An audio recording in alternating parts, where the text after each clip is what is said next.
Hello' everyone, মোৰ mini ব্লগলৈ আপোনালোক সকলোকে স্বাগতম জনাইছোঁ গাইজ। এতিয়া ৰাতিপুৱা 5টা বাজিছে আৰু মানুহজনে যিহেতু গুচি আহিছিলে ৰাতি 11টা মানত, সেইকাৰণে মানুহজনে এতিয়া গা ধুই ল'লে। কিন্তু গোটেই ৰাতি কীৰ্তন হৈ আছে, তাত যদি মানুহজনে কীৰ্তন কৰি থাকিলে হয় তেতিয়া গা নুধুলেই হ'লে হয়। এতিয়া আমাৰ এটা পূজা আছে, সেই পূজা কৰা হ'ব। তো এতিয়া সূৰ্য নোলোৱাৰ আগত এটা বিশেষ পূজা আছে, সেইটো হৈছে দধিকাদ।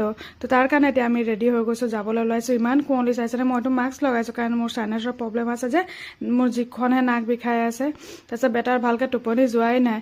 এতিয়া শুই যাম কৈছে, আমি ফুচলাই লৈছোঁ আৰু চাইছেনে ৰাস্তাত ইমান ডাঠ কুঁৱলী। তাৰপিছত আহি পাই চাইছোঁ এইফালে যোগাৰ পাতি চলি আছে আৰু আমিও আহি পালোহি।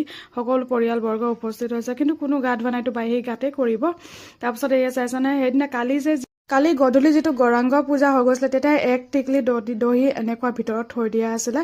সেই টিকলি দহি এতিয়া ওলাই লৈ আহিছে মূৰত কৰি দাদায়ে, যিহেতু দাদাই খৰি দিছিলে। এইবাৰ দেখিছেনে আৰু অলপ বাকী আধা ঘণ্টা নাই 15 মিনিট মানে বাকী আছে সূৰ্য ওলাবলৈ।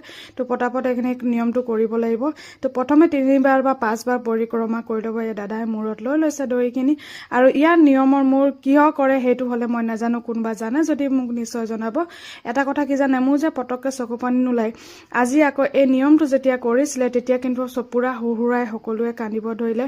পটককৈ মানে বেলেগৰ কন্দা চালেও মোৰ নোলায়। তাৰপিছত এই 3 পাক বা 5 পাক এনেকুৱা কৰে। তো দাদাই 3 পাক কৰিব।